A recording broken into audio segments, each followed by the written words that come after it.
Hola, vamos a empezar y compartimos pantalla. Ajá. Y nos vamos aquí a PowerPoint y vamos a empezar con esta.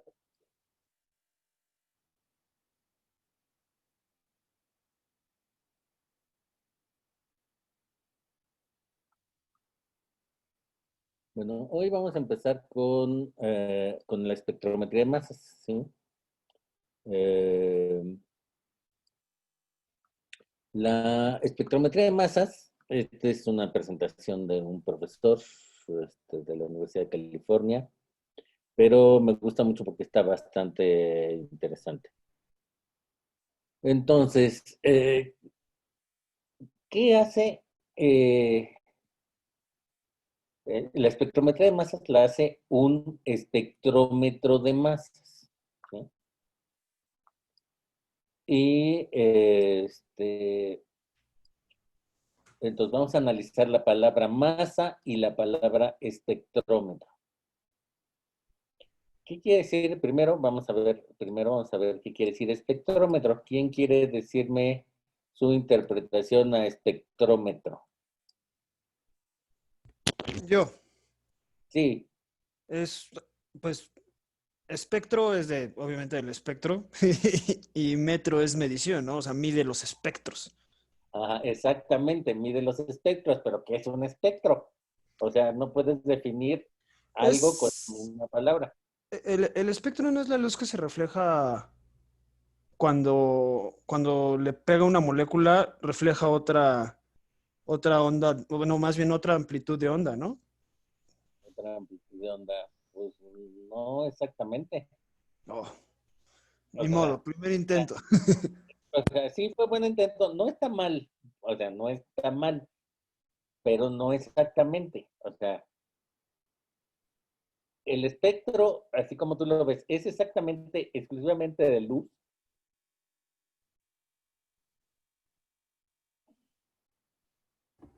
No, también puede ser sonoro. También sonoro y también de ultravioleta, de infrarrojo, de Sí, de ondas microondas. radios, de ondas ondas de radios de baja frecuencia, de alta frecuencia, de arriba del infrarrojo están los rayos X, los rayos gamma de alta energía y algo que está más allá, que si alguna estrella de esas, algún agujero negro que esté sacando cosas, nos ilumina con esa energía, nos mata, porque es demasiada energía y no la podemos filtrar aquí en la atmósfera. Nuestra atmósfera no la puede filtrar y nos podría matar.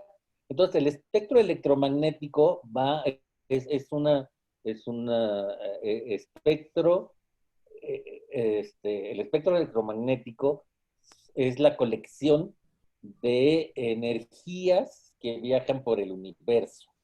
Y un pequeñito lugar ahí está la luz en un pedazo muy chiquitito y es lo que captan nuestros ojos, pero la piel capta el infrarrojo, ¿sí?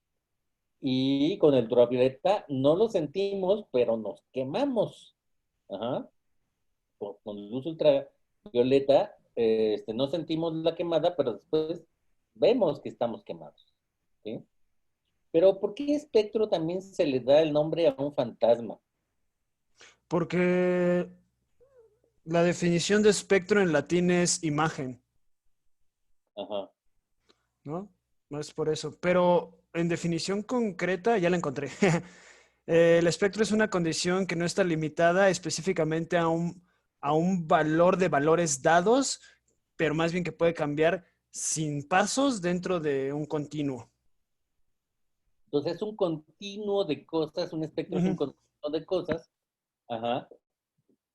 Entonces, el espectro electromagnético es de las ondas electromagnéticas y un espectrómetro así solito puede medir una parte o todo el espectro, ¿sí? Pero en este caso, el espectrómetro de masas es un aparato especial que puede medir todo el continuo de las masas moleculares de los átomos y de las moléculas, ¿sí?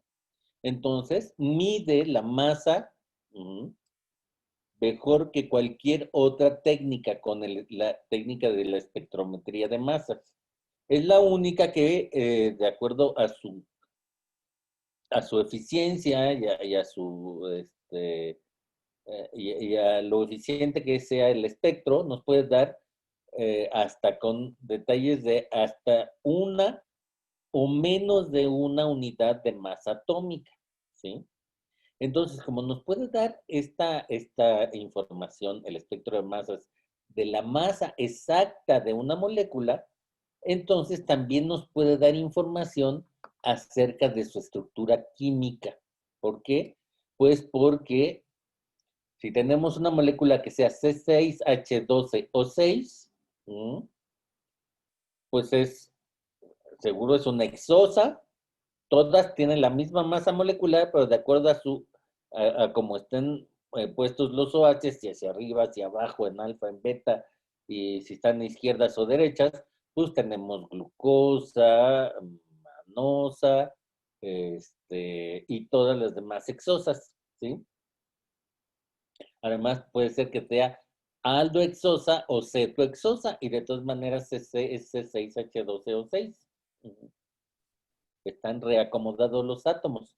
Pero si rompemos esa molécula en cachitos y vemos los cachitos en los que se rompió, podríamos saber cuál es su estructura química, ¿sí? Y en las hexosas está difícil porque son tan iguales y son estereoisómeros que a veces cuando se rompe el estereo,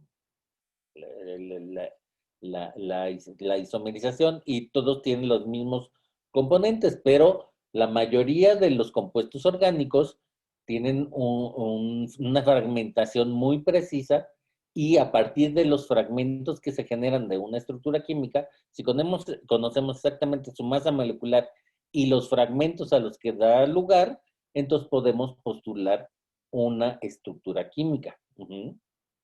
Entonces está muy bien, pero ¿para qué nos serviría medir la estructura química? Pues, no la estructura química. ¿Para qué nos serviría medir la masa? Muy precisamente, entonces podríamos identificar moléculas, verificar si una molécula es la que decimos que es, cuantificar. Entonces, identificar, verificar o cuantificar. ¿Y qué? Pues metabolitos, o sea, todos los metabolitos que existen, que son muchos millones de millones. También Pregunta, tenemos, perdón. una pregunta. Ajá. Ahorita que estábamos diciendo la masa, por ejemplo, el espectrómetro de masas puede identificar o diferenciar entre, por ejemplo, elementos que tienen variaciones dentro de sus números atómicos. Dentro de sus números atómicos, Ajá, como carbono 14, carbono 12. esta es su masa atómica, tienen el Mm, mismo número atómico y diferente masa. ujú. Claro que puede, ahorita vamos a verlo, ahorita lo vas a ver, te va a dejar maravillada esto que me temas. Órale. Entonces podemos ahora identificar, verificar o cuantificar proteínas recombinantes, proteínas aisladas de forma natural, oligonucleótidos, candidatos a drogas, péptidos sintéticos, polímeros y cualquier molécula que se puedan imaginar, la podemos meter aquí, desde átomos hasta moléculas, hasta macromoléculas, ¿sí? Las aplicaciones de la espectrometría de masas es en todos lados, ¿sí? en análisis farmacéutico, en caracterización de biomoléculas, en análisis del medio ambiente y en el análisis forense. Si ven, si alguno ve y le gusta la escena del crimen o en la escena del crimen con Grissom, en las primeras temporadas, pues hacían mucho de DNA y que si los insectos y que no sé qué, pero en las últimas temporadas nada más hacían espectrometría de masas y DNA, espectrometría de masas y DNA. O sea, la mayor parte de las aplicaciones antiguas, aunque se siguen haciendo en algunos lados, han sido desplazadas por a otras aplicaciones más rápidas, que son la espectrometría de masas y el PCR. ¿Sí? Entonces, son, por un lado, para el DNA y para el otro, la espectrometría de masas, lo que nos da una información más precisa y con un solo aparato podemos hacer, identificar muchísimas moléculas. ¿Sí? ¿Cómo trabaja un espectrómetro de masas? Pues un espectrómetro de masas es un aparato relativamente simple y tiene, bueno, debemos tener una muestra y la muestra la debemos incorporar a una fuente de iones. Una fuente de iones. O sea, esta muestra la tenemos que hacer algo para que sea S más o S menos, ¿sí?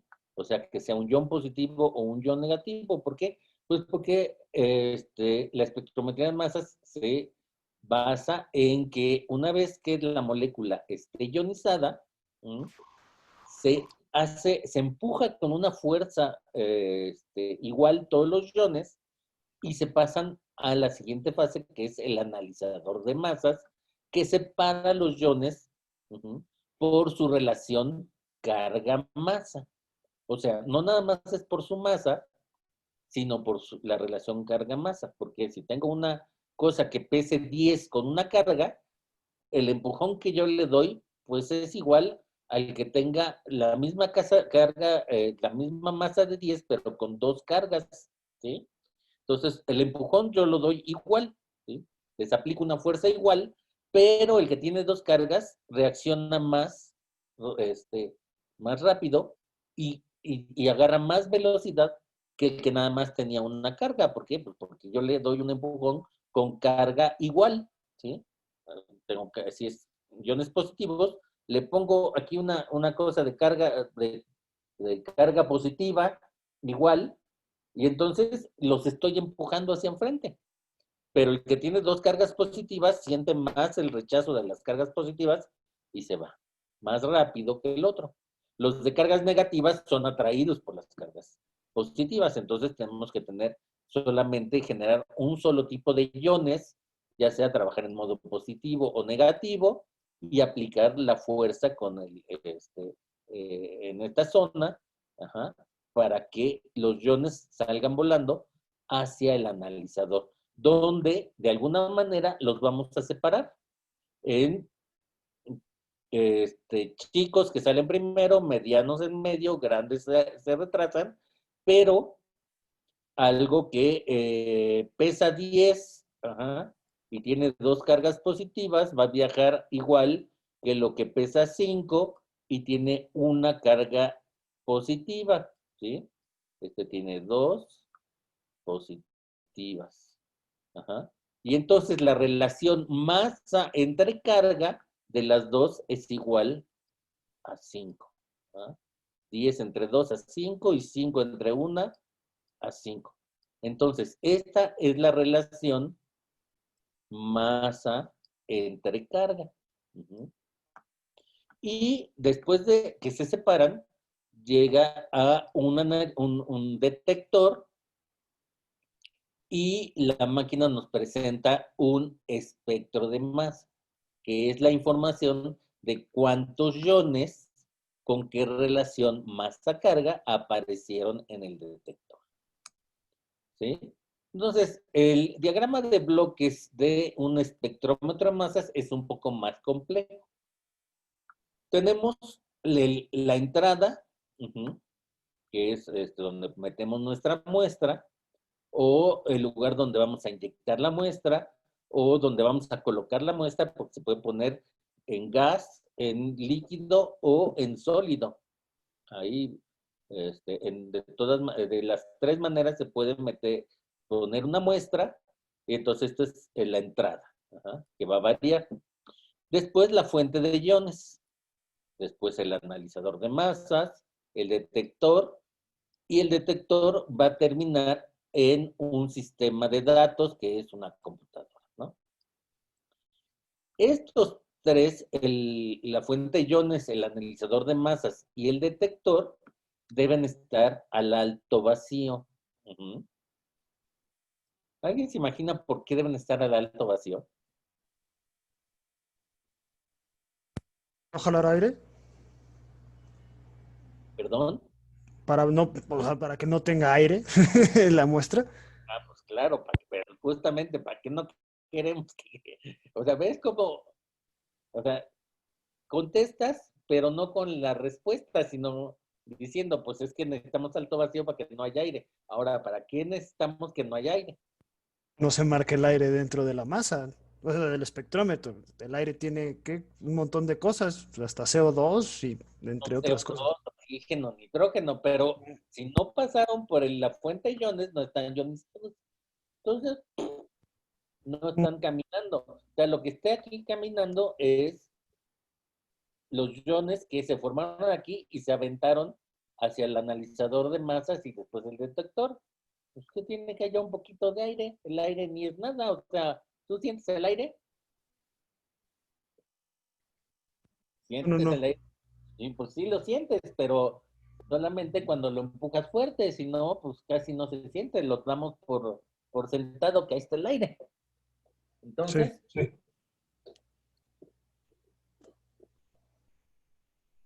piénsale, piénsale.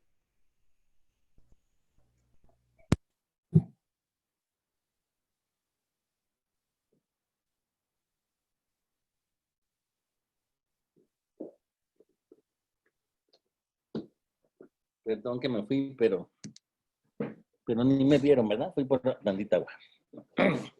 Bueno, ya como no contestaron, les tengo que decir No que... choquen, ¿Qué pasó?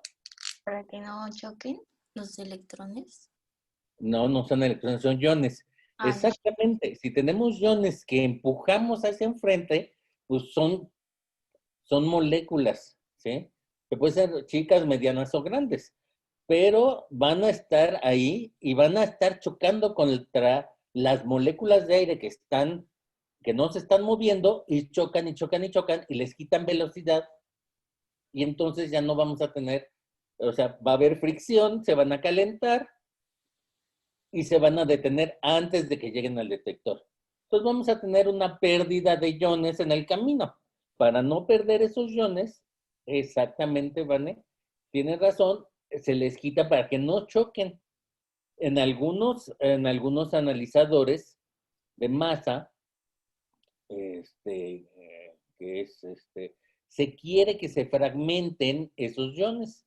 Entonces se les pone un pequeño flujo, o sea, unas cuantas moléculas de un gas noble, y entonces ahí chocan y se rompen para ver después el producto de esos iones rotos. Pero si lo hacemos a propósito y es poquito, entonces hacemos que se rompan los iones y no que nada más se apague nuestra fuente de iones y ya no llegue nada al detector. Uh-huh. Bueno, entonces, los sistemas de alto vacío son, son moléculas, son bombas de aire, ¿sí? Son bombas de aire y que están bombeando, pero también son bombas turbomoleculares, ajá, que son una trampita de agua que está girando y que, bueno, no es agua, es un líquido que no puede evaporarse a alto vacío, pero que al girar va jalando los poquitos moléculas de gas que quedan ahí y que nos saca las bombas normales de pistón. O sea, hay una bomba normal que es una bomba que hace pop, pop, pop, pop, pop, pop, y entonces esa tiene un pistón que jala y después lo que jala lo saca a un lado, chupa y jala, así como las bombas del HPLC, pero no con líquidos, sino con aire. Entonces están chupando y hacen un primer vacío que no es alto vacío. El alto vacío después se hace con las bombas turbomoleculares. Después la entrada. La entrada puede ser HPLC, una inyección directa con una jeringa, o una placa de muestras, ¿sí? Las vamos a ver, por ahí adelante hay una foto de una placa de muestras. HPLC, la muestra es líquida y viene cada pico que sale de un HPLC pueden meterse a un espectro de masas. También puede ser una cromatografía de gases, aunque eso no es para proteínas y por eso no está aquí. La inyección directa es cuando tenemos a la proteína o al compuesto puro, entonces lo ponemos en una jeringa y la jeringa, el aparato tiene un tornillo que de cuerda muy fina que mueve un motor y el motor mueve el émbolo hacia adentro y empieza a inyectar la muestra y podemos inyectar microlitros o décimas de microlitro. Y en la placa de muestras, ahí se pone la muestra mezclada con algunos compuestos y que se llaman matrices, bueno, conocidos como matrices, y que y se deja secar, entonces está en estado sólido y después vamos a entrar a la fuente de iones, ¿sí? Las dos técnicas que se usan más para la proteómica son MALDI y ESI. MALDI, la I es de ionización, ¿ven? Casi todos tienen ionización. Entonces, MALDI quiere decir ionización y desabsorción de la matriz, ¿cómo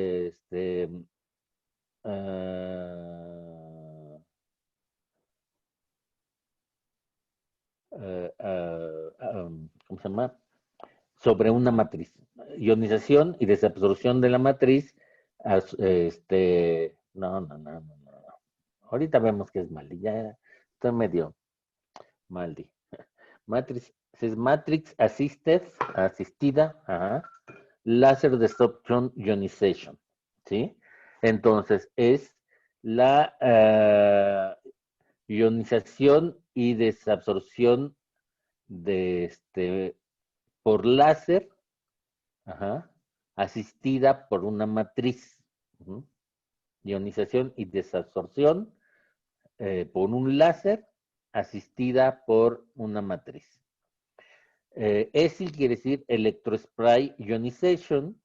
FAB es bombardeo de átomos rápidos, también puede ser ionización así. Después CI es química, ionización química. Y LSIMS es ionización por transformada, no. Ya, bueno, esto se los dejo de tarea, LSIMS y EI, que investiguen qué es. Yo creo que antes de que termine la clase podemos saber qué es. Perdón. Bueno, después sigue el analizador de masas, el detector y el sistema de datos. Y vamos a empezar con la ionización. Y primero, la ionización por electrospray. En español se dice ionización por electrospray. Y spray se escribe ESPRA, spray, ¿sí? ESPREI, spray con Y, ¿sí? Entonces, spray sí es una palabra española Y la ionización por electrospray es, bueno, un spray es una vaporización o una pulverización o una hacer gotas muy pequeñas, ¿sí? Entonces,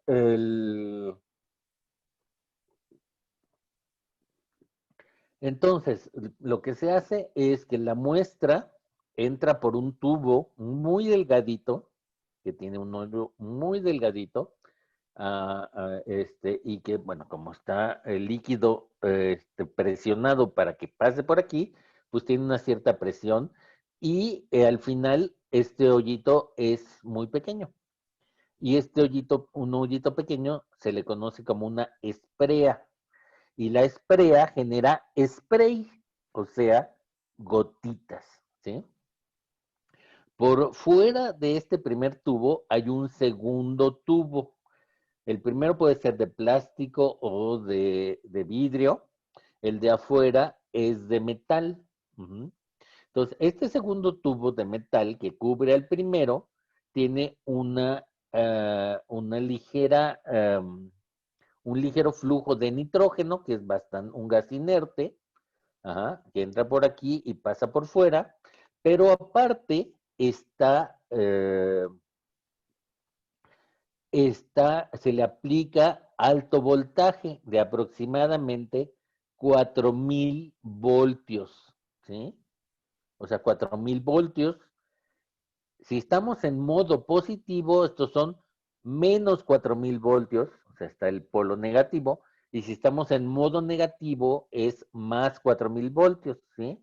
Aquí tenemos aproximadamente 4000 voltios, y si la muestra está en modo positivo, entonces aquí ya tiene la muestra, las moléculas, generalmente viene una solución un poco ácida, y entonces salen las gotitas, todas las moléculas están positivas.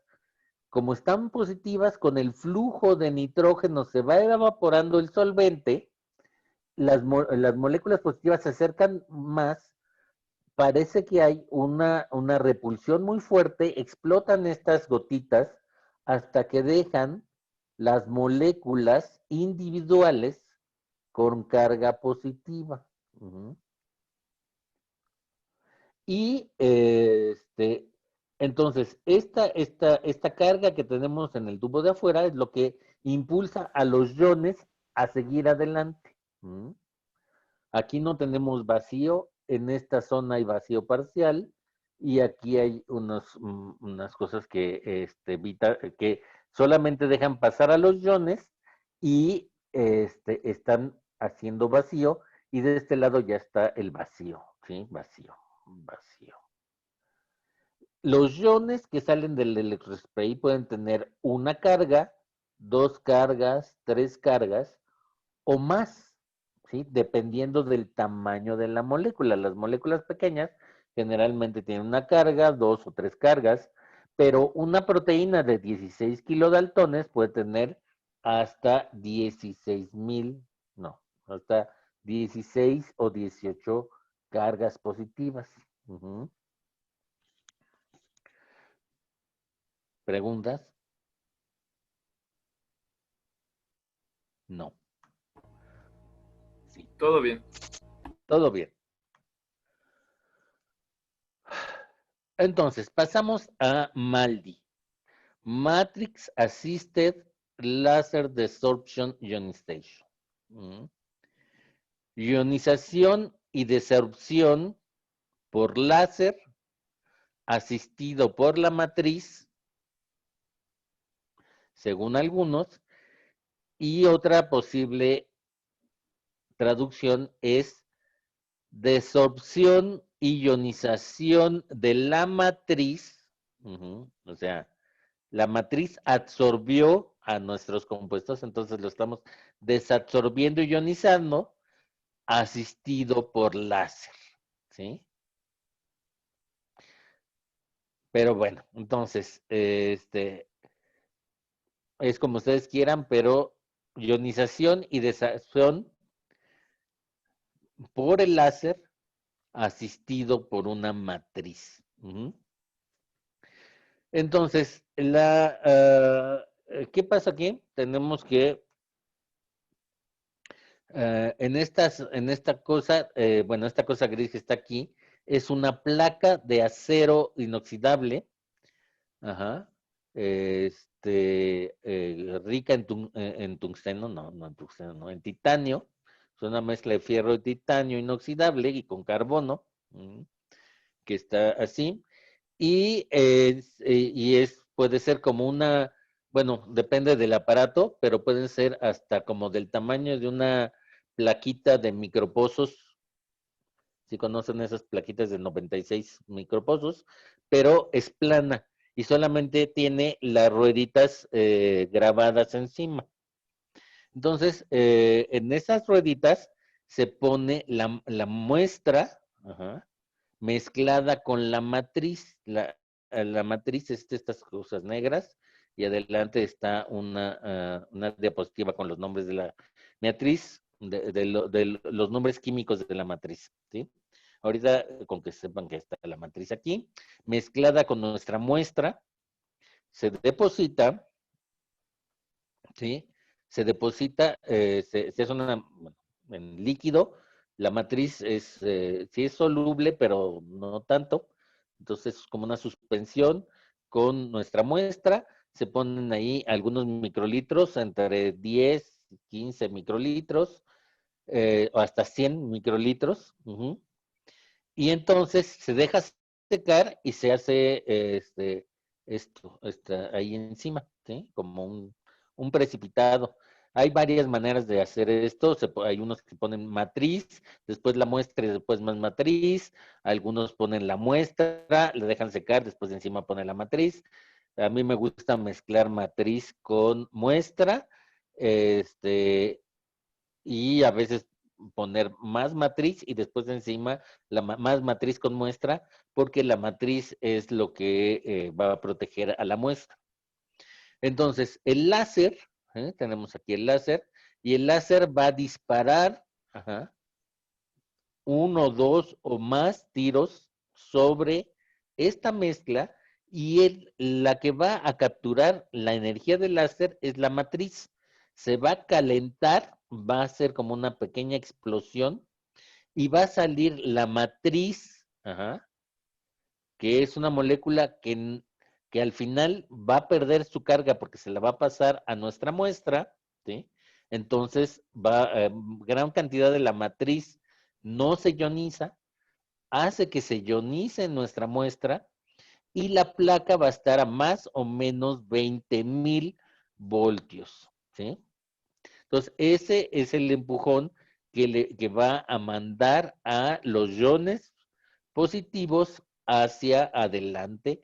Después va a haber una malla que no tiene voltaje y que pasa acá de este lado. Entonces, la muestra se mezcla con la matriz, se seca sobre la placa, el láser hace un flash que ioniza la matriz y las moléculas de la muestra se ionizan por una transferencia de protones desde la matriz a nuestra masa y nos queda la masa cargada y la matriz no cargada, ¿sí? Aunque siempre pasa un poquito de matriz cargada, ¿sí? Que está entre 500. Ahora vamos a ver los analizadores de masa, ¿sí? Los analizadores de masa que se usan para proteómica son estos tres: el tiempo de vuelo o TOF, el cuadrupolo, la trampa iones. De sector magnético nunca lo he visto, y para algunos trabajos de proteómica ya se está usando que es el analizador de masas de transformada de Fourier. Pero es con mucho, si ya estos son carísimos, este es súper caro, ¿sí? Estos nada más he visto uno, y los demás me los dejan tocar, pero no me lo dejaron tocar. Ajá. Ni siquiera acercarme, lo vi de lejecitos, por tan caro que es. Los demás ya están a nivel de que casi cualquiera los puede tocar. Nada más con que diga, sí, yo lo he hecho. Ah, bueno, a ver, esto y lo otro. Ah, sí, bueno, está bien. Pero generalmente está ahí el técnico resolviendo cualquier cosa. Y yo prefiero.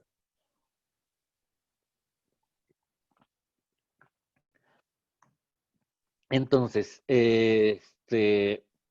los analizadores de masa separan a los iones basados en su relación masa-carga. Sí, ya lo habíamos visto. Operan en alto vacío porque que mantiene a los iones que no choquen con las moléculas de gas. Mide la relación masa-carga y sus especificaciones clave son la resolución, o sea, la capacidad de distinguir entre una masa y la otra, la sensibilidad, o sea, la mínima cantidad de masa que pueden detectar, uh-huh, y la eficiencia en, en medir masa, o sea, que también hacen su medición. Uh-huh. Hay unos que tienen gran resolución, pero de una inyección a otra, la masa varía un poquito. Uh-huh. Hay unos que no tienen buena resolución, pero siempre te dan la misma lectura. Y la sensibilidad, pues es de lo que presumen. O sea, algunos de más alta sensibilidad pueden detectar hasta femtomolas. ¿Sí? ¿Cuánto es femto? Femto. El prefijo femto, ¿qué quiere decir? Mili, micro, nano, femto. Por 10 a la menos 15, ¿no? En No, notación científica, ¿no? ¿no es 12? Mili, micro, nano, femto. Ah, sí, 12. 12, sí, Sí. 12. Muy bien. Entonces, para el bioanálisis hay varios. Los más importantes son el cuadrupolo, el tiempo de vuelo y las trampas de iones, que vamos a ver cada uno cómo funciona. Y la primera que vamos a ver es el cuadrupolo. Se llama cuadrupolo porque tenemos 4 barras, ¿sí? Que son 4 polos, uh-huh, 4 barras que son que están cargadas de 2 en 2, positivo, negativo, y hay un oscilador que hace que varíen su carga, ¿sí? Entonces esta puede ser positiva y subir y bajar la cantidad. La de enfrente es negativa y también sube y baja la cantidad de fuerza con la que jala, igual más, ¿sí? Y bueno, entonces más bien está este negativo, este positivo y este positivo, y entonces están todos variando. Entonces, ¿qué pasa cuando sometemos a una carga? ¿Sí? Tenemos un electroncito y la jalamos hacia arriba, ¿sí? O la empujamos de arriba a abajo y de afuera hacia atrás y de atrás hacia adelante. Entonces, esta ya venía con una fuerza, un vector hacia enfrente. Pero si la empujamos más de abajo, o sea, aquí le ponemos negativo y acá positivo, aquí negativo y positivo, pues en lugar de irse de frente, va un poco hacia abajo y hacia atrás, ¿sí? Pero si esto varía, entonces lo podemos hacer que vaya hacia arriba y hacia enfrente. Ajá. Entonces, si lo vemos desde atrás, ajá, puede ir haciendo esto. Uh-huh. O sea, vamos a ponerlo acá adentro. Va haciendo como ese acá adentro. Pero si lo hacemos, si le hacemos un buen programa de oscilación, lo podemos ir haciendo hasta que haga como círculos acá adentro, como si fuera avanzando, ¿sí? Tiene fuerza para avanzar hacia enfrente, pero la podemos hacer que haga como unos bucles, ajá, Entonces, ¿qué estamos haciendo al tener esta posibilidad de oscilar? Ujú, que podemos decir, bueno, entonces, si yo la empujé con tanta fuerza y tanta masa, entonces, si yo pongo esta oscilación, la única masa, bueno, la única relación carga-masa que puede pasar es esta que yo quiero. Entonces, todos los demás iones que no quiero se pueden salir de aquí o chocar contra las barras o salirse y pegar contra la parte de afuera, ¿sí? Entonces, puede dejar pasar a una sola masa o puede hacer que todas vayan girando, ¿sí? Todas vayan girando y solamente aumentar la distancia, ¿sí? Entonces, si hay más distancia entre el inicio y el final, al principio van a salir las de menor relación carga-masa, ajá, este, carga-masa, no, masa-carga, perdón, masa-carga, chiquita, y después van a salir la relación masa-carga más grande, ¿sí? Entonces aquí están las grandes y acá están las pequeñas. Entonces primero salen las pequeñas, después salen las grandes, ¿sí? Entonces podemos escoger una masa o podemos hacer un barrido de todas las masas. Ujú. Vean aquí, tenemos un cuadrupolo y cuando está en modo de barrido, ajá, las masas caminan aquí, pero la chica sale primero, la mediana chica, la mediana mediana y la mediana grande, ¿sí? En modo de transmisión de masa única, ajá, hace que las masas que no sean la azul golpeen a las barras o se salgan. O sea, viene por aquí y se sale y esta también viene y choca y esta también la hacen hacerse para acá y la única que logra pasar por el medio del cuadrupolo es esta y sale ya purificada. Ujú. Entonces, así son los cuadrupolos. Preguntas acerca de los cuadrupolos. No.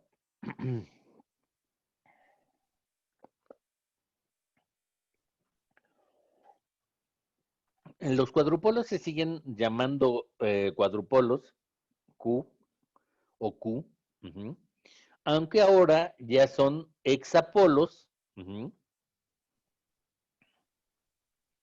hexa, ujú, u octa, ajá, octapolos, octapolos, ujú, octapolos, ujú. Entonces, bueno, ¿sí? No importa que sean de 6 o de 8 polos, que tengan más barras, el mecanismo es similar, o sea, se hace más fina, entre más polos tengan, se puede hacer más juegos con el sistema de hacer girar. Es más, hay una trampa cuadrupolar por ahí, que no nada más hace que vayan hacia enfrente sino que hace girar a todos los iones dentro del cuadrupolo y ahí los tiene gira y gira y gira y puede hacer que unos salgan antes que otros. Entonces eso se llama una trampa de iones y hay una trampa circular y una trampa cuadrupolar. Y la vamos a ver al ratito. Bueno, entonces, si no hay preguntas del cuadrupolo, vamos a ver el analizador de tiempo de vuelo. El analizador de tiempo de vuelo es bueno, y los cuadrupolos en general son los que yo he conocido, son de entre 15, 20 o 30 centímetros de largo. Mm. Por eso se requiere estas cosas electrónicas, bueno, eléctricas, para aumentar la distancia y que se separen. Pero hay otros que son de tiempo de vuelo. Entonces aquí tenemos la fuente, que puede ser la fuente de iones. Aquí tenemos un ion y otro ion. Ajá. Y los iones se forman en pulsos, ¿sí? Entonces está los iones se acumulan aquí y son lanzados al detector en forma de pulsos. Aquí está esta zona que está aquí. De repente tiene cargas negativas, muchas fuertes, así de muchos miles de volts, muchos miles de volts, y entonces todas las cargas son empujadas y llegan a un tubo, que es la región en donde navegan, ¿sí? Es el tubo de vuelo. Debe ser largo. Son de más de 1 metro de largo esos tubos. Algunos tienen una ida, aquí tiene un espejo electrónico y un regreso, y el detector está aquí. Entonces suben una distancia, bajan, y todo ese tiempo pues no tienen una interacción que cambie su fuerza de relación masa-carga, ¿sí?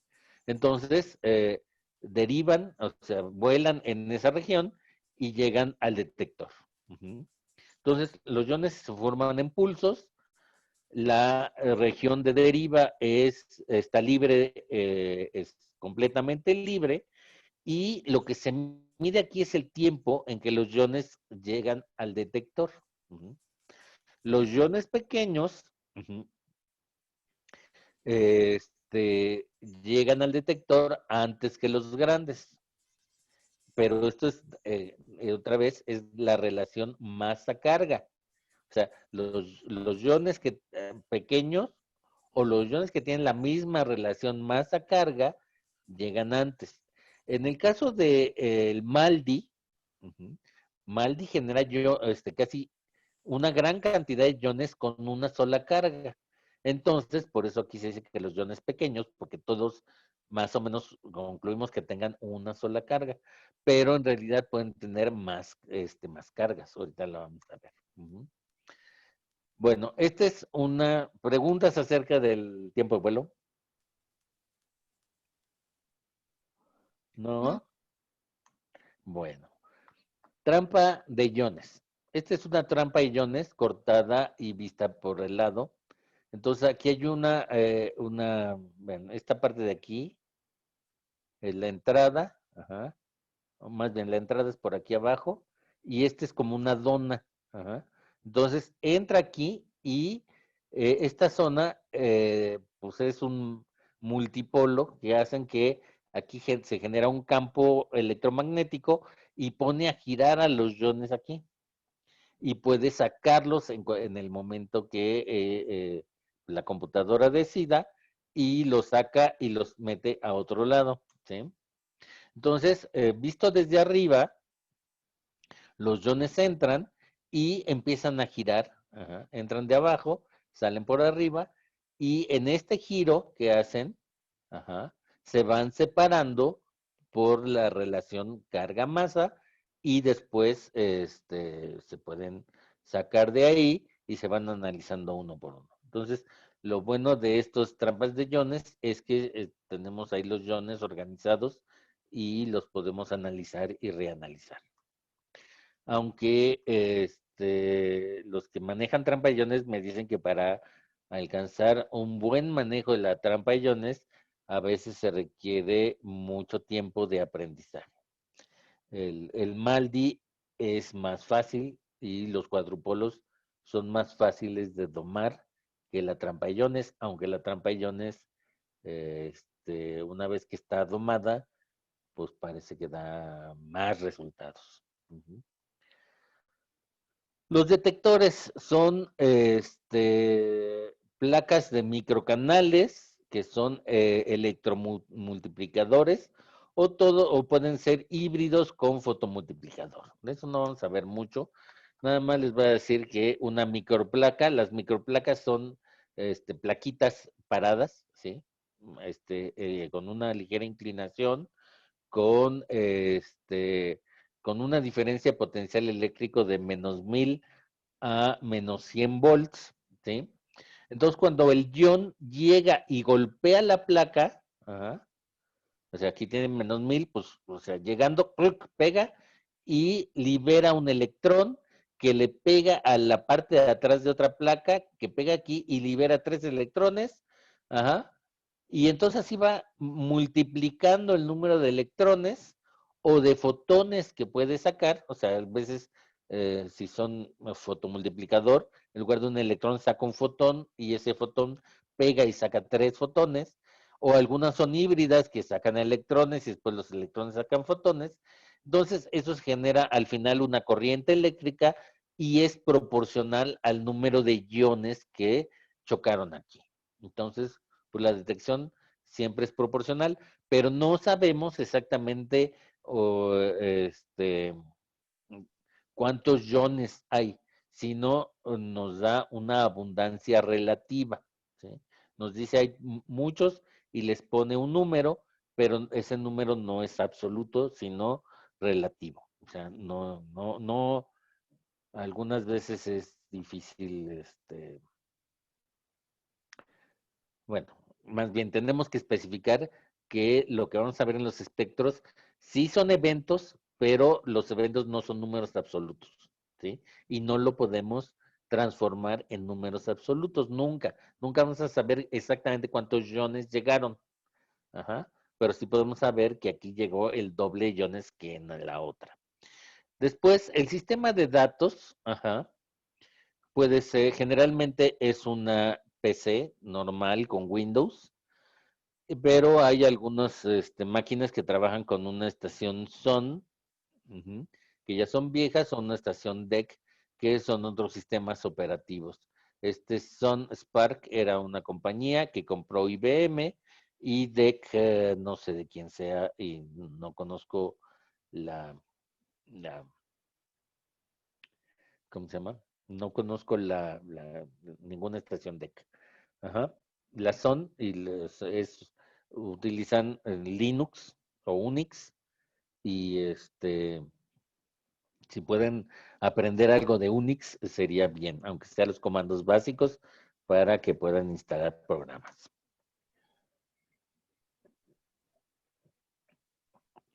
¿Cómo se ven los espectros? Los espectros se ven como esta gráfica que tenemos, que en el eje de las Y tenemos abundancia relativa. ¿Mm? Y en el eje de las X tenemos relaciones masa-carga. Este es vamos a ver en otra parte de las presentaciones de espectrometría de masas, por qué las masas no son enteras, pueden ser fraccionarias, ¿sí? El único que tiene masas enteras es el carbono 12. Tiene masa de 12.0000, pero los demás podemos hacer abstracción de esa parte, pero entonces ya no estamos trabajando con masas absolutas, sino con otro tipo de masas. Entonces, esta gráfica es un histograma de frecuencias. ¿Sí? ¿Qué quiere decir? Que si nosotros hacemos zoom en esta parte, ya no vamos a ver un pico continuo, sino que vamos a ver, ajá, aquí en las masas que detectó, ¿sí? Esta es una masa discreta, o sea, con un valor cerrado, esta es otra y esta es otra, ¿sí?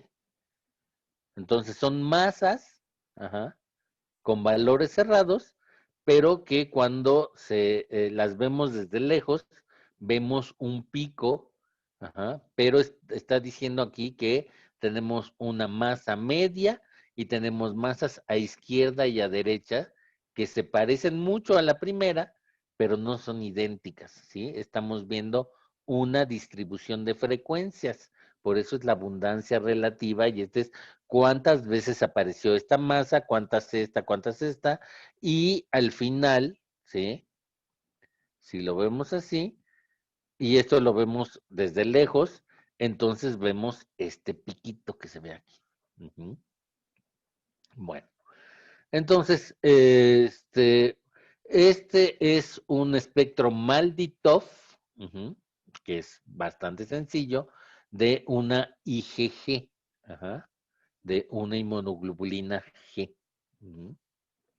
Entonces, la relación masa-carga de la inmunoglobulina G sería 150,000. Exactamente, pues no sabemos cuál es su masa, pero 150,000, bueno, lo podríamos investigar si tuviéramos aquí el espectro en vivo y hacemos clic. Aquí nos dice exactamente la masa. Vamos a ver algunos softwares de análisis que nos pueden enseñar cuál es la masa y cómo se ve y esas cosas, ¿no? Pero después. Entonces, aquí tenemos la masa. Uh-huh. Esta masa debe ser de un ion. Uh-huh. Como es un Malditov que hicimos en modo positivo, entonces esta es la masa de la IgG más un protón, ¿sí? En este caso, pues nos vale sombrilla si tiene un protón o no tiene un protón o perdió un electrón, porque si pesa 150,000, pues 150,001 o 150,000 da lo mismo, ¿sí? Ajá. Pero bueno, ahorita lo que les quiero enseñar, más bien, es que si tenemos esta de 150,000 y después tenemos otro aquí, ¿qué valor es este? ¿Quién me puede decir? A ojo de buen cubero, ¿qué valor tendríamos ahí?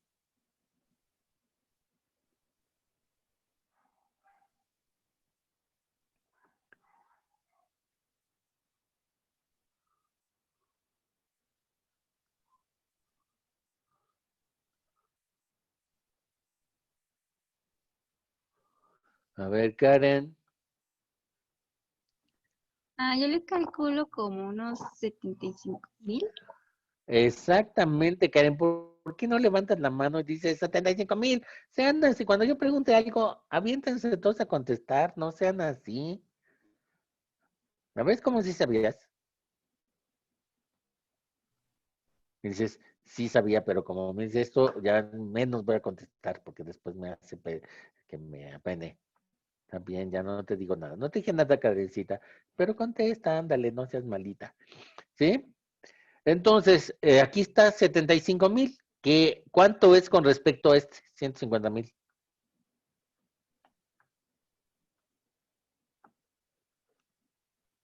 Bueno, 75 y 75, pues es la mitad, es la mitad, ¿sí? Entonces, cuando veamos un espectro y veamos un valor de masas con un pico más un valor a la mitad, lo más probable es que este sea la misma molécula, pero que tenga dos protones y por tanto dos cargas. Entonces, su relación masa-carga, ¿sí?, se multiplica por 2. Entonces, son 75,000 por 2, 150,000. Entonces, esta es la misma molécula que acá, pero con dos cargas. Uh-huh. Y esta chiquita que tenemos acá son 50,000. ¿Que sería cuánto?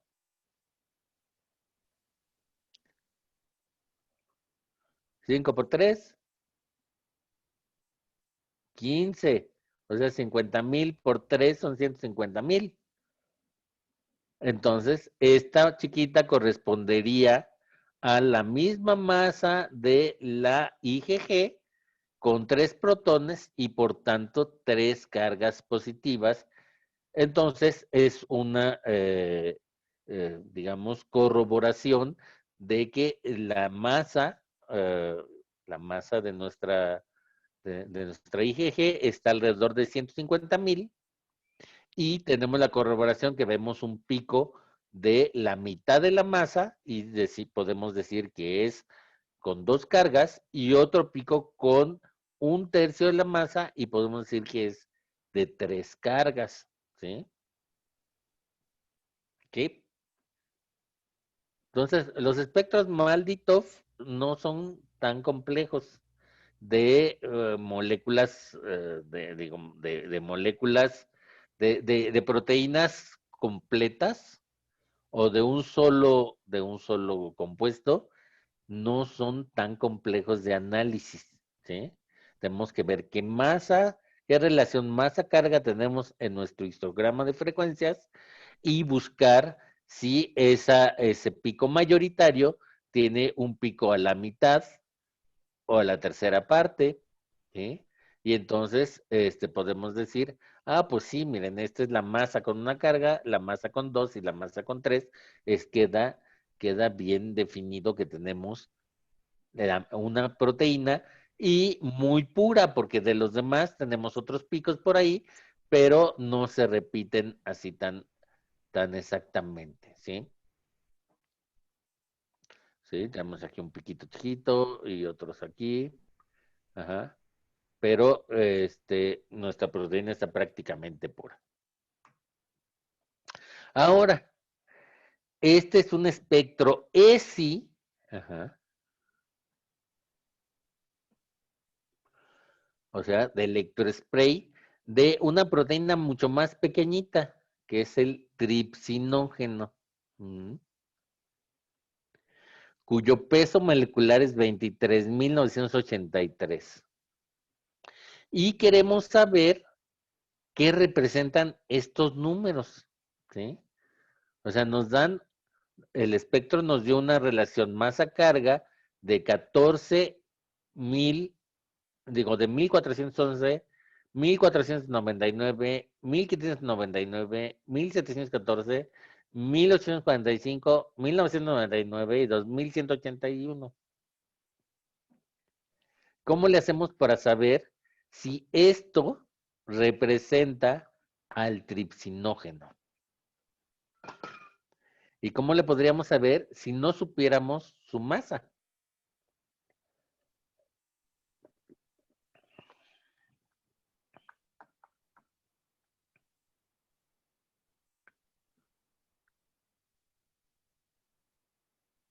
Ni idea. Ni idea. Ay, ¿cómo es posible, chamacos? A ver, vamos a dejar de compartir pantalla.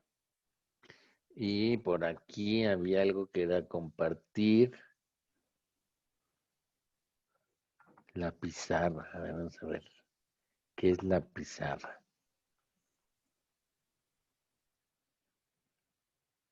Aquí está. La pizarra. Ya están. ¿Están viendo la pizarra? Entonces, tenemos un valor. O sea, más bien, tenemos varios valores. ¿Sí? Ahí están. ¿Lo ven? ¿Eso? ¿O nada más ven la pizarra? Sí. ¿Sí? Nomás la pizarra. Nomás la pizarra. Bueno, sí se acuerdan, teníamos los valores 1411, 1499.9 y 1599.8. Entonces vamos, tenemos 1499.9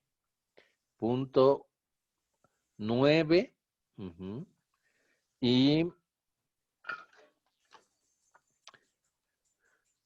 1599.8. ¿Eso qué es? Ajá. Los dos son una relación masa entre carga, ¿no? Y debe ser la misma masa entre Z,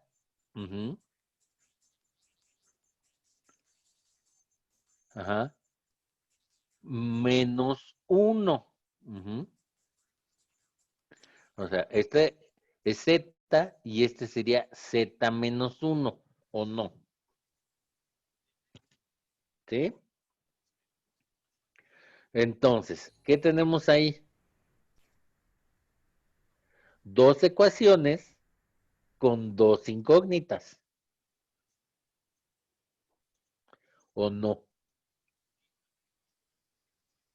Sí, Sí, ecuaciones sencillas, ¿o no? también. Son relativamente sencillas. Agarren un papel y un lápiz ahorita, por favor, y traten de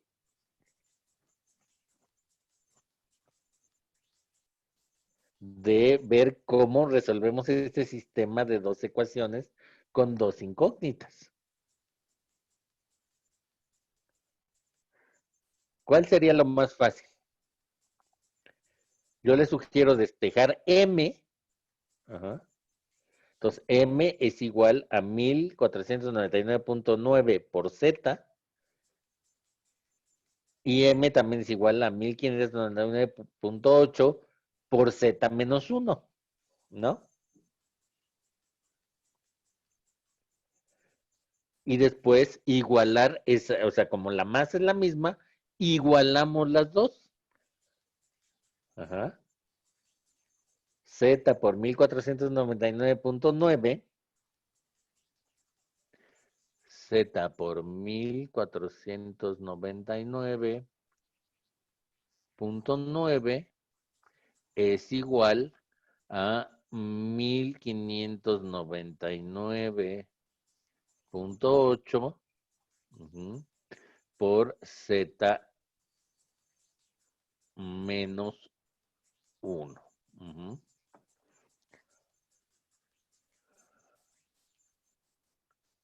Entonces podemos borrar esto y este. Y entonces es 1500,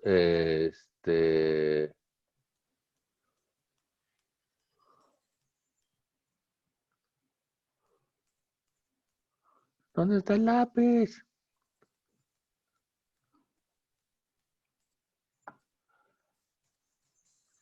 Ya perdí el lápiz. Bueno, aquí contexto. Entonces aquí sería 1599.8. Así, ¿no? Y ahora podríamos,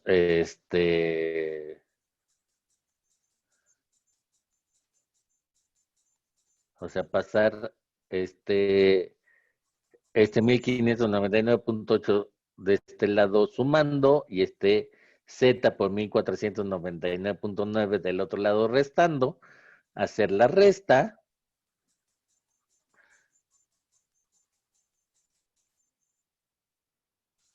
¿Cómo se hace la resta de 1499.9 Z menos 1599.8 Z? Ajá. 99.9. Ajá. 99. ¿Sí, seguro? 5x menos 3x nos da 2x. Sí, entonces 1599.8 menos 1499.9 nos da una cosa, 99z, que es igual a 1599.8, y entonces z es igual a 1599 entre 99.8, ¿cuánto nos da? 16.014. 16.014. Ajá.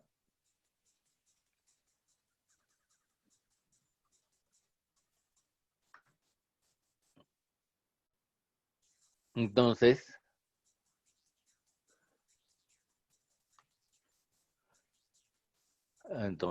aquí tenemos que M, ¿sí? Que las cargas que tenía 1499 eran 16, porque eso pusimos, ¿sí? 1499.9 entre Z, y Z menos 1, 1599 Z menos 1. Entonces voy a dejar de compartir y regresamos a compartir la pantalla aquí. ¿Sí se acuerdan? Entonces, las cargas de 1499.9 es 16 y las cargas de 1499.8 es Z menos 1 son 15. ¿Ah? Bien fácil, ¿no?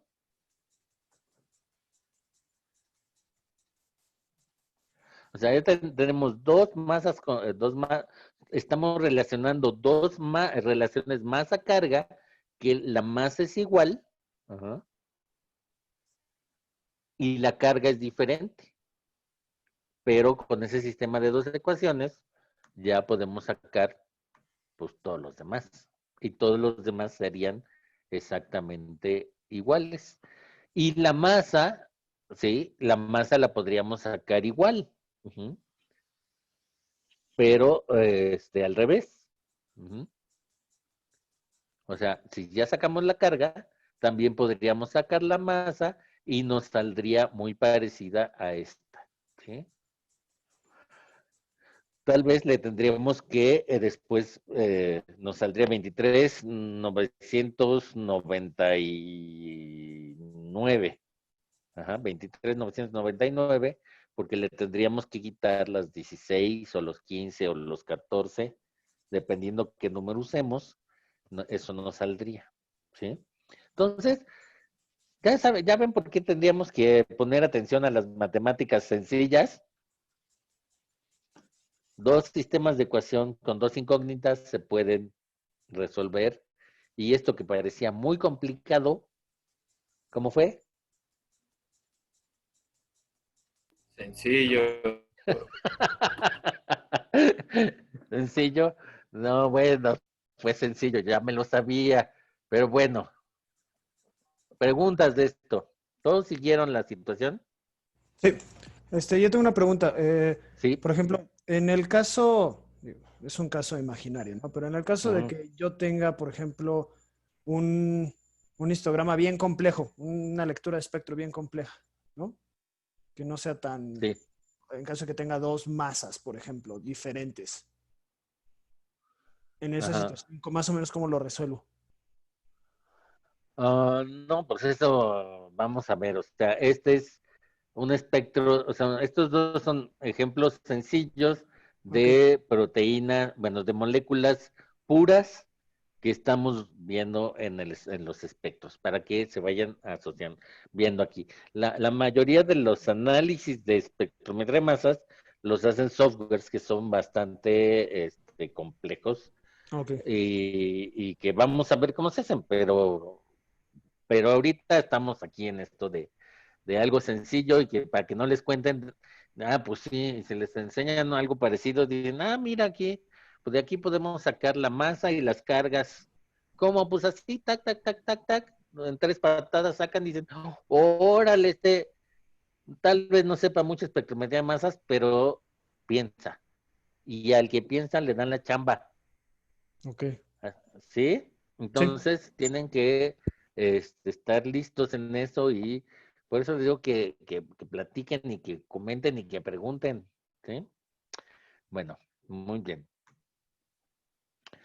Eh, si no hay más preguntas, ya no hay más preguntas, ni de esta ni de esto. O sea, el MALDI es mucho más sencillo y de proteínas completas o de péptidos, o sea, no de proteínas, de moléculas puras, es relativamente sencillo el análisis. Uh-huh. Bueno, entonces, tipos bueno, ¿cómo se llaman, cómo toman su nombre los espectrómetros de masa? Pues siempre se pone el nombre de la fuente de iones, o sea, es un ESI o un MALDI, uh-huh, y se pone también el tipo de analizador. Entonces, si tiene cuadrupolo, se le llama quad o Q. Si es una trampa de iones, se llama trampa de iones. Y si es un analizador de tiempo de vuelo, se le pone TOF. Entonces, podemos tener un MALDI TOF, que es muy común, o un ESI quad. O sea, MALDI TOF es una ionización por MALDI y un tiempo de vuelo. O ESI-Quad, en la UAM tenemos un ESI-TOF, es electrospray con tiempo de vuelo. Entonces, hay analizadores combinados y hay híbridos, instrumentos híbridos. Por ejemplo, un ESI QQQ es un electrospray con triple cuadrupolo. Generalmente el primero no sirve para nada, pero el 2 y el 3 sí. Pues el primero nada más es como para focalizar las cosas, pero también hay Maldi Kukutov, o sea, un Maldi con dos cuadrupolos y después un analizador de tiempo de vuelo, o un QTRAP, que es un cuadrupolo seguido de una trampayones, generalmente es trampayones seguida de cuadrupolo. Por ejemplo, este ya es un modelo viejo, pero es un Voyager Malditov, pero se ve muy bien la situación, que aquí tienen la placa. Esta placa es a veces lo único que se ve del Maldi. Aquí tiene un botoncito y se aprieta el botón y saca la placa. Uno la cambia y la mete y ya. Es lo único que se ve. Todo lo demás está cubierto. Entonces, aquí están las rejillas de extracción, que a veces están cargadas, a veces no. Aquí hay una bomba de vacío. ¿Sí? Y entonces el láser está aquí y no se mueve. Lo que se mueve es la placa. ¿Sí? El láser siempre tira al mismo lugar y la placa esta se mueve hacia arriba, hacia abajo, hasta hacia el fondo y hacia afuera y coloca exactamente las coordenadas adecuadas. Entonces el láser tira, hay un espejo aquí que hace que vaya siempre hacia el mismo lado, y el láser en un Malditov, el láser es lo que más se gasta. Todos los demás puede durar pues, cientos de años, pero el láser, cuando compramos nuestro Maldi, casi todo era uno que traían de viaje en demostración, y que como nosotros queríamos uno barato, pues dijeron, les vendemos ese y ya ponemos uno nuevo de demostración. Y lo único que le cambiaron, que dijeron, bueno, se les vamos a dar, pero lo único nuevo es el láser. Y dijimos, órale, entonces sí le entramos. Porque todo lo demás no se gasta. Entonces el láser, y después con ¿cómo se llama? Trabajó un poco y con el movimiento del temblor y los transportes ya después, lo único que se echó a perder fue el láser. Entonces el láser hay que tener mucho cuidado, hay que tener siempre vista a ver qué onda con este láser, porque es lo más caro y es lo que seguido se le deschonfla.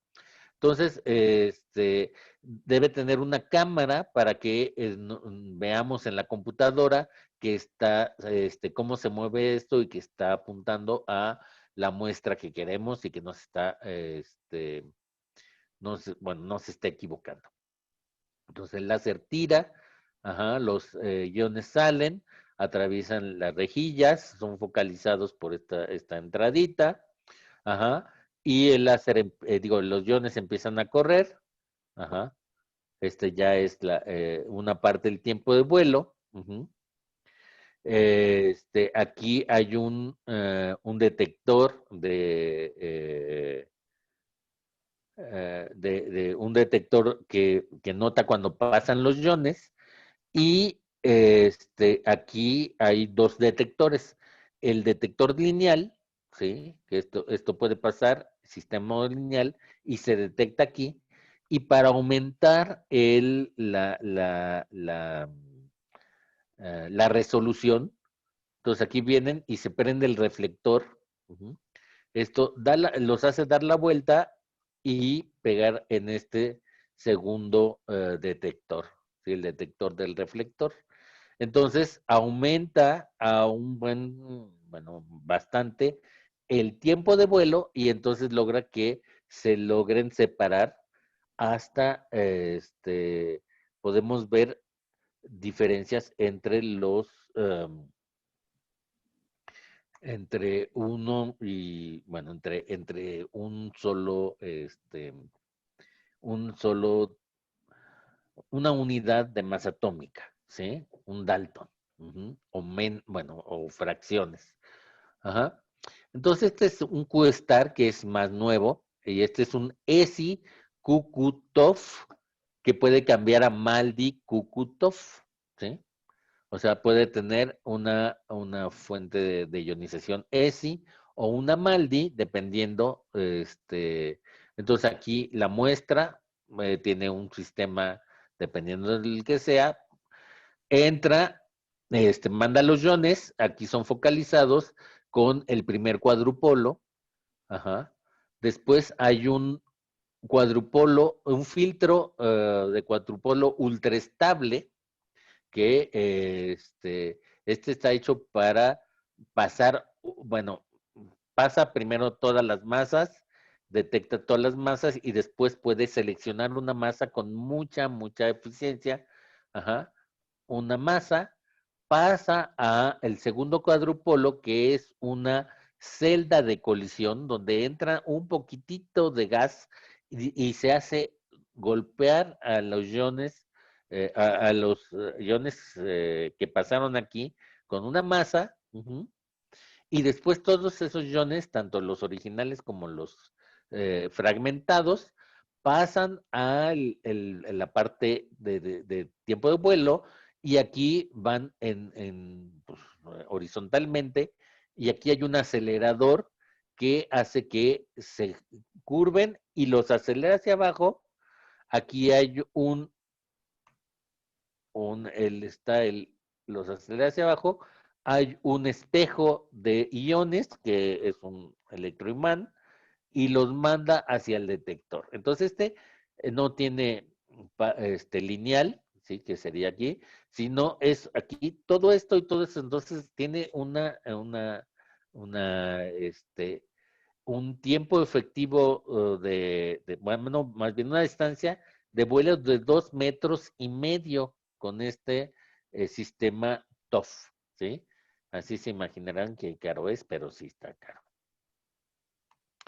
Bueno, también tenemos esta trampa lineal, un triple cuadrupolo, que es cuádruple cuadrupolo, pero el Q0, el primero no le hacen mucho caso porque solamente, digamos, es como un enfoque.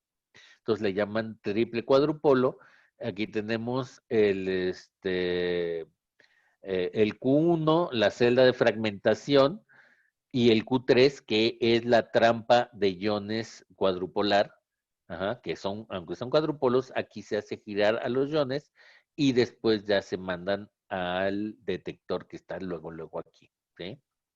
O sea, aquí esta trampa de iones los selecciona y ya los va mandando seleccionaditos por masa, ¿sí? Entonces, esta no necesita que vuelen mucho para que se separen porque los va sacando de uno por uno. Cuando no hay celda de colisión, pues todos entran aquí, los ordena a la trampa de iones y los manda. Entonces, si tenemos muchos iones y queremos ver todo, pues los pasa acá, esta es la celda de colisión donde los va a romper, pero no los rompe. O sea, no siempre que pasen por aquí los va a romper, sino cuando le digamos. Entonces, en resumen, un espectro de masas tiene varias partes. La entrada, que puede ser sólido, líquido o vapor.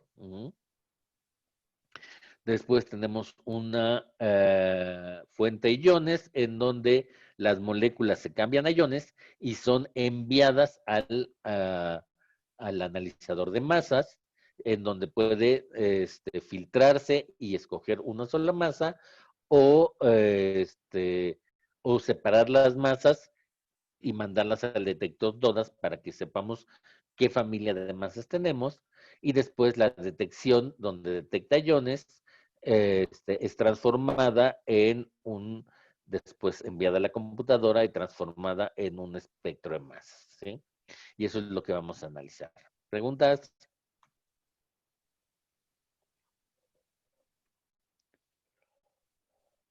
No. No. Ok. Muy bien. Entonces, ¿cómo se definieron las masas? Las masas se usaron, bueno, se pusieron de acuerdo los químicos y dijeron que algunos decían que la unidad de masa debería ser el protón, pero otros decían que el protón no, porque no era útil realmente para los humanos y para hacer algunas cosas. Para la bioquímica, usar a la masa del protón como masa básica no era lo mejor, y al final decidieron usar al carbono 12, dijeron que tenía carbono 12, era el punto de referencia. Entonces, una unidad de masa se define como un daltón y es un doceavo de la masa de un carbono. Entonces, el carbono 12 tiene una masa de 12.00000000. Y esto fue convencionalmente. ¿No? O sea, dijeron, el carbono 12 pesa 12. Y debido a esto, bueno, no debido a esto. Y entonces tenemos a los isótopos. ¿Saben qué es un isótopo? ¿Quién me puede decir su definición de isótopo?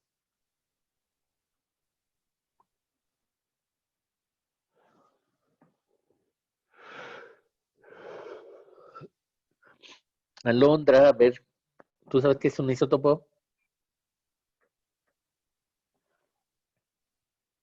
Alondrita, aunque sea a ti no. No me acuerdo muy bien, pero creo que es... Ay, es que... ay, no sé cómo decirlo. ¿Cómo que no? Di lo que quieras. Si está en la cabeza, tiene que salir de alguna manera.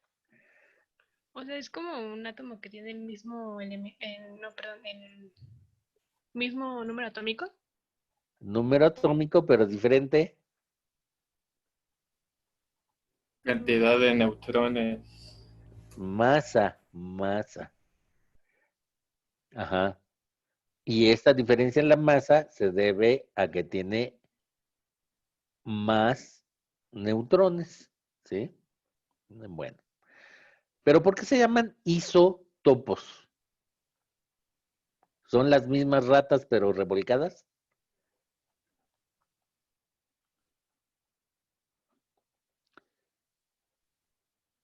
¿No? Topo viene del griego lugar, entonces significa el mismo lugar. Exactamente. ¿Y a qué lugar nos referimos? ¿O a qué lugar se refirieron los químicos?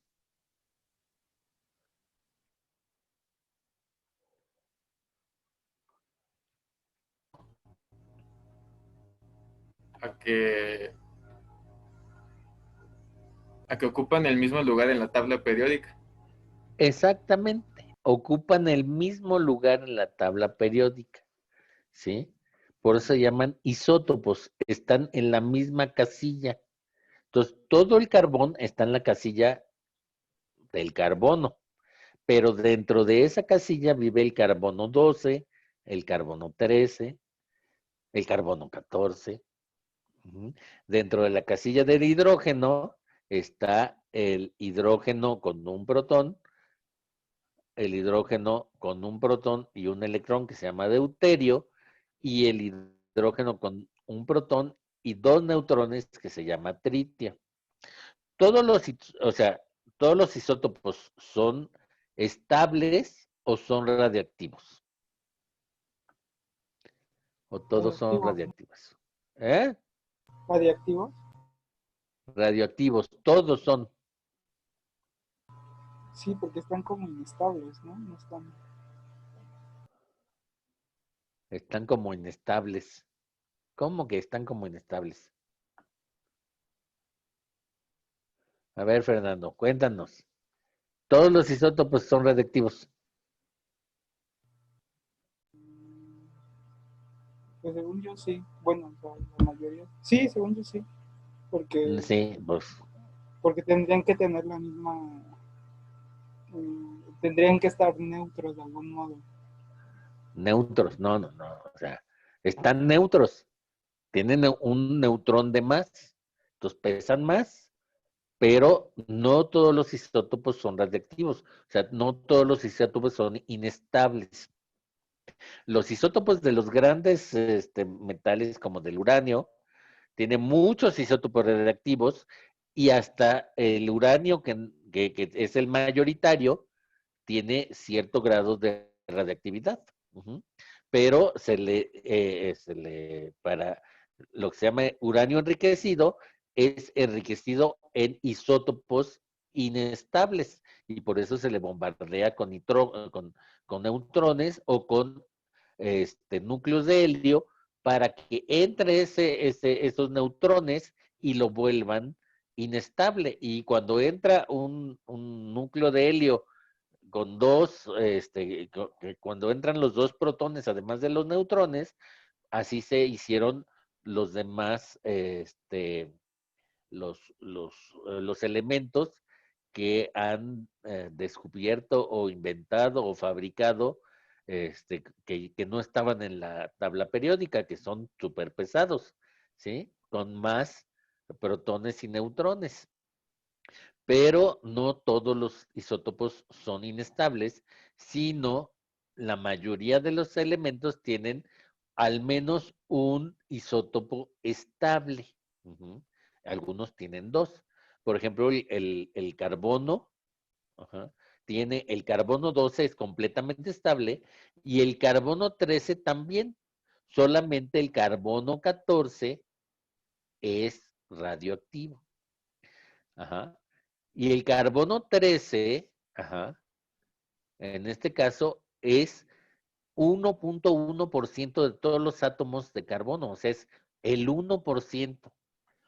Todos nosotros tenemos el 1% de isótopos de carbono 13, porque esa es su proporción en la naturaleza y como nosotros estamos activamente comiendo cosas carbonadas, en cada cosa carbonada, por cada 100 átomos de carbono que ingerimos, viene un carbono 13.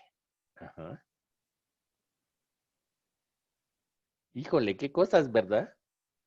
Entonces, ¿por qué esto nos interesa? Porque los espectrómetros de masa pueden ver los picos isotópicos y su resolución, si su resolución es suficiente, ¿sí?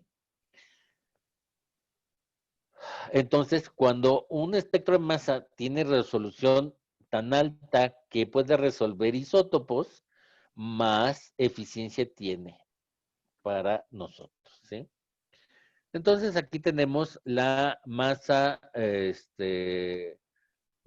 molecular de algunos elementos y sus isótopos y sobre todo su abundancia.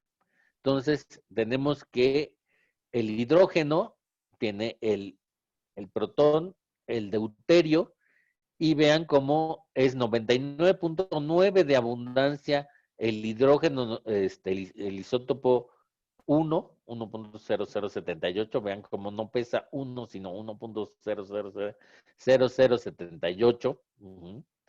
El 2 pesa 2.014, o sea, vean cómo es casi el doble, ¿sí?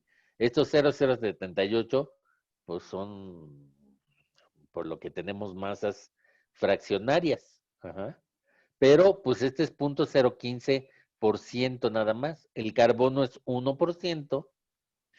El nitrógeno 14, el nitrógeno 13, que también existe, es muy poquito. El que es más, el mayoritario es el 15, bueno, no mayoritario es el 14, ajá, que tiene 99.64% y solamente 0.36 es el 15, y el oxígeno tiene el 15, ¿sí? 15.99, que es el que conocemos como 16, ¿sí? Oxígeno 16 no pesa 16, sino 15.9949 y es el de 99.76. Y el 16.99 y el 17.99 ya es 0.04 y 0.2. Entonces, el único elemento que, bueno, no es el único elemento que podemos ver, el isótopo que podemos ver que representa algo en los espectros de masa es el del carbono 12 y 13, porque este es 1% puede ser hasta 1% y lo podemos ver. Entonces, en moléculas pequeñas que tengan menos de 100 átomos de carbono, la probabilidad de que lo veamos es poca. Pero ¿cuántos átomos de carbono tiene una proteína de 16,000 daltones? Un montón, ¿sí? Cada aminoácido, ¿cuántos átomos de carbono tiene? Al menos.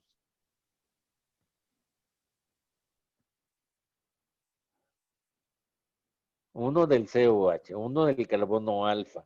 Y el más chiquito que es el carbono, bueno, por lo menos 2 átomos de carbono tiene, ¿sí? La glicina. Y de ahí para arriba, ajá, 3, 4, 6, 10, 12 átomos de carbono. Entonces, si decimos que en promedio tienen 10 átomos de carbono, cada aminoácido, y pesan 130 o 150 daltones cada aminoácido, pues entonces podríamos ver cada 100 aminoácidos uno de estos, ¿sí? De los demás, pues sería el nitrógeno, sería el que le sigue, y de los demás, pues hay muy poquitos para ver estos cambios, ¿sí? Aunque algunas veces se podrían dar, pero vean cómo el del carbono es prácticamente una unidad, ¿sí? Si lo dejamos en 2, es una unidad, y el hidrógeno es 2 unidades, 2.01, ¿sí? El nitrógeno también es una unidad, y el oxígeno también es una unidad, pero es muy poquito. Entonces, el que más vamos a ver y del que más vamos a hablar es del carbono, aunque algunos de esos cálculos que hacemos para el carbono podría ser un nitrogenito 15, no, aquí sí es 1, 14 a 15, un nitrógeno 15 que estaría por ahí también, pero que también es una unidad de masa atómica, ¿sí? Entonces, este es un espectro con mucho zoom, ¿sí? Buena, no excelente, digamos, definición, pero vemos que vemos esto de aquí tenemos 94 átomos de carbono con 19 residuos de aminoácidos, ¿sí? Entonces, nos da 1981.84 la masa monoisotópica, o sea, masa monoisotópica es la masa que no tiene isótopos, más bien que tiene puros isótopos de carbono 12, y tampoco tiene otro isótopo, o sea, son los isótopos mayoritarios exclusivamente, ¿sí?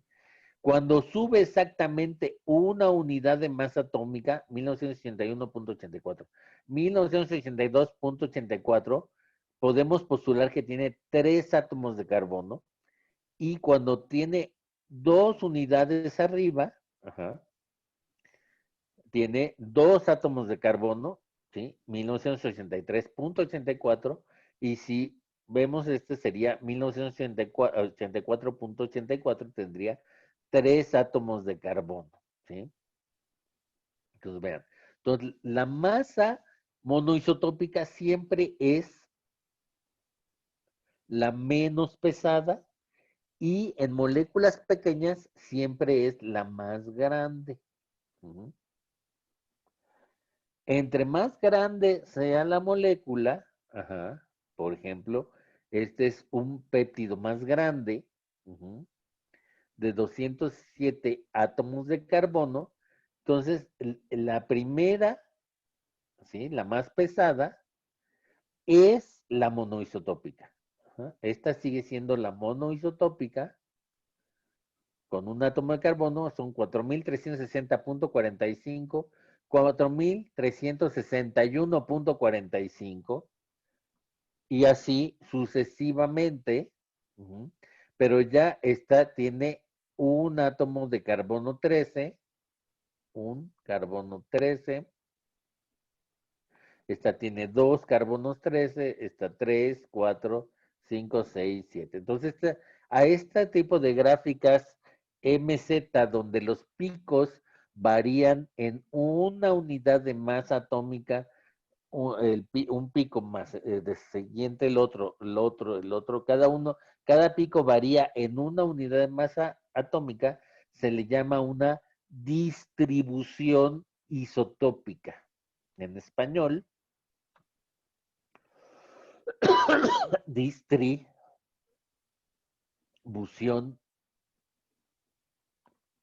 isotópica.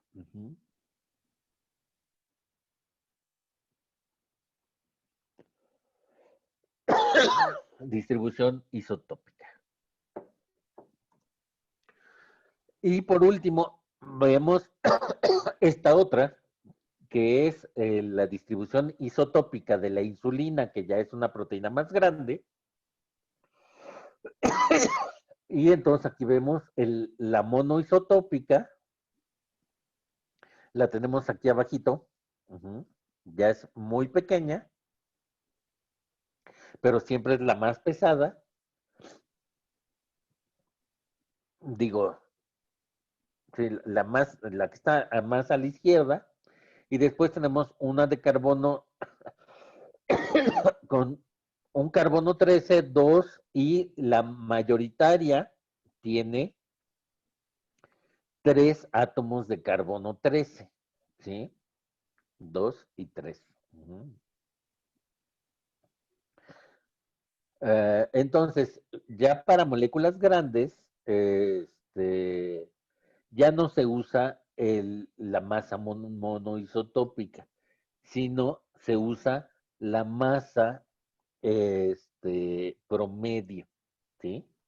La masa promedio es el centroide de esta distribución. O sea, no es el centro, sino el centroide. O sea, el centroide se hace sumando ¿cómo se llama?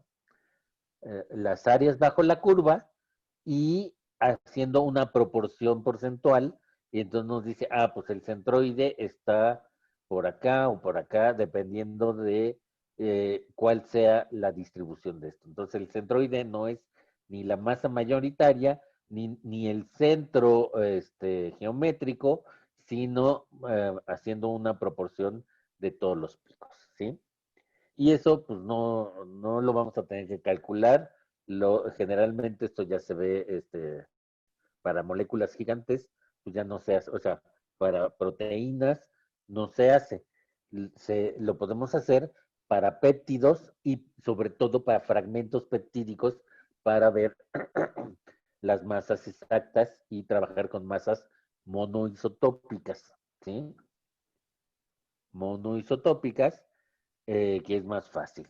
Pero bueno, los softwares que vamos a ver después manejan tanto masas monoisotópicas como masas promedio, y pues los resultados son parecidos. Como resumen, aquí tenemos la masa correspondiente, no es la más pesada, sino la menor de las masas es la masa monoisotópica. Ajá. Y cuando los picos se diferencian en una unidad de masa atómica exactamente, vemos la distribución isotópica y cada una tiene un átomo de carbono 13, 2, 3 o 4. Y la masa monoisotópica es la masa más baja. Creo que por ahí les dije que era la más pesada, pero no.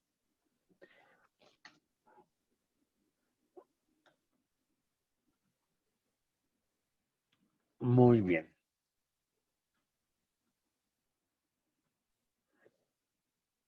Preguntas, chicas, chicos. ¿O fue mucha información?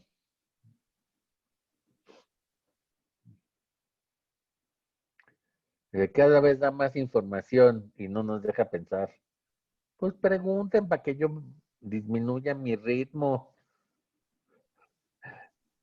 Con la masa más baja se refiere a la que tiene solamente puros carbonos 12. O sea, el pico de masa más baja, sí, es el que tiene puros carbonos 12. Y siempre es el primero. Claro, o sea, a ver, les comparto otra vez y vemos la gráfica. Aquí se ve en esta. O sea, el pico más a la izquierda es la monoisotópica y es la que tiene la masa más baja. Ajá. Y de ahí hacia arriba deben tener la diferencia de una unidad de masa atómica hacia arriba y hacia arriba. Y entonces estamos viendo una distribución isotópica. El monoisotópico siempre es el de masa más baja, ajá, pero, por ejemplo, aquí en la insulina ya es muy pequeñito, ¿sí? Entonces, en esto se usa la masa promedio. Ujú. Cuando el monoisotópico es muy pequeño, se usa la masa promedio. Cuando el monoisotópico es el pico más grande, entonces esta es la masa que se utiliza para los estudios, ¿sí? Entonces aquí está la, la masa promedio corresponde al centroide de unos picos cuando no están resueltos. Aquí están los picos cada uno, pero se hace la gráfica, se mide la área bajo la curva y entonces vean cómo no es el máximo ni el mínimo, sino el centroide. Cuando la distribución es diferente, el centroide cambia. Ajá. Pero bueno. ¿Sí? ¿Quedó claro, Vanet? Sí. Muy bien. ¿Alguna otra pregunta, chicas, chicos?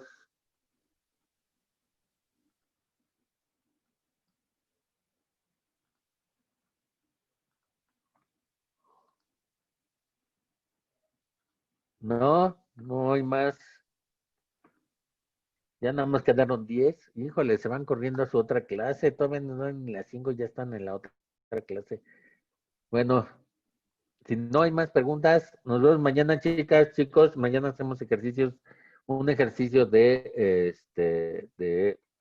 esta cosa de Image J y del análisis de Western Blot. Voy a tratar de conectarme por el navegador y vamos a hacer un ejercicio y después los divido en grupos y ahí tratan de hacer el ejercicio entre ustedes, ¿sí? Digan, a ver, uno hace bueno, mañana les digo cómo, pero nos vemos mañana. ¿Sale? Entonces, gracias por venir. Adiós. Gracias. Hasta luego. Adiós. Si alguien se quiere quedar, Luego. nos podemos quedar otro ratito, ¿eh? Si alguien quiere hacer preguntas en privado porque les da miedo hacerlas, bueno, pena hacerlas en público.